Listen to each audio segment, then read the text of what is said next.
Hello and welcome to the shop. Today I'm going to discuss with you and show you an example of something called compression shrinkage. Now the wheel here in front of us is one from a Model T Ford. It has a steel rim. Now this condition we're going to discuss today makes no difference whether this is a steel rim or a wooden rim. Now, I know for a fact, obviously, and as you can see, we have the rust marks here around the bolts and around the front of the flange, which tells me it's been soaked recently.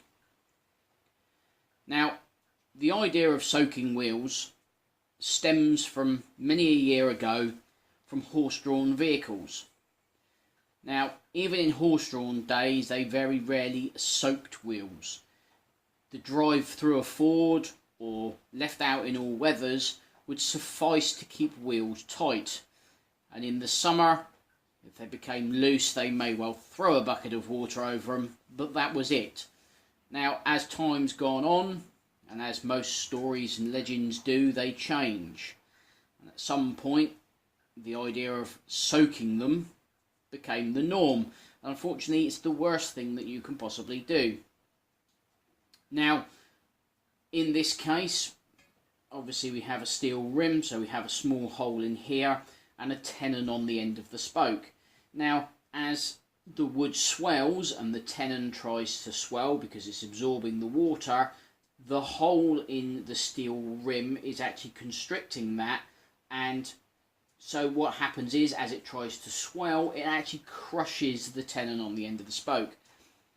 Now, as then, obviously, the wood dries out, the condition that you had, where you had a slight amount of movement, has now become slightly worse.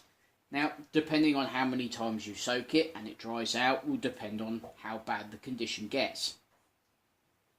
Now, once it starts to dry out and starts to become loose again, obviously constant use, then you end up with a problem in here where it wears. So not only have you got the fact it's dried out and it's shrunk slightly, you've now got an abrasive action on all the joints because they're obviously not tight.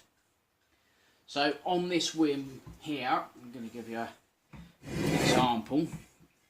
Now, here's obviously the holes in the rim, okay, and if you can see that there is a slight gap around the end of the spoke. This, as it happens, isn't the worst one, but I'm sure you can. Let's see if we can actually find one that's a little bit easier. Right, here we go. Right, now this one is very easy to see.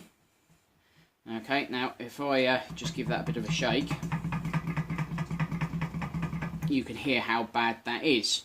Now, where this has dried out and obviously that movement has occurred, it's also worn the end of the tenon down slightly. Now this hasn't just happened on the one, okay, this has actually happened on all of them. Now some will be really bad, some will just be bad, and depending on how hard the material is, how much water it's absorbed and so on and so forth, will determine just how bad this is. Now, if this was just down to general wear and tear, it had become slightly loose maybe, and it was one or two spokes, then we can do something about that. We can remachine this, depending on what condition the spoke is in. We can then put a dowel in the end to represent the original tenon and pop it all back together. Now, on this particular wheel, every spoke is the same. I know it's been soaked. The actual the customer admitted to me that he soaked it because he was told by somebody else that that was the thing to do.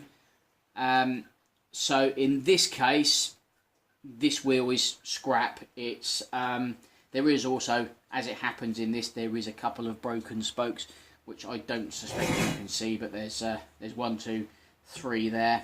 And there's one down here. So in this instance, this one is scrap. Now, if it does become slightly loose and you have any concerns, then by all means get in touch. We don't charge for advice. We're here to help. We want to try and keep you safe, everybody else safe.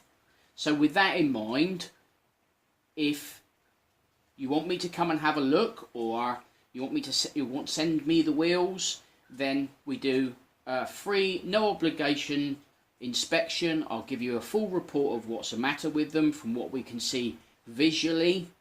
There are ways and means of checking how tight a rim is. So if you do have any problems, just drop us a line, get in contact, email us. See us out and about. We go to Bewley every year. If you want to bring your wheels to Bewley, then you can bring them and we'll quite happily have a look at them there. I'll come out to the car park and we can have a look, discuss any problems you've got, and then we can go from there. So, happy and safe motoring, and thank you very much.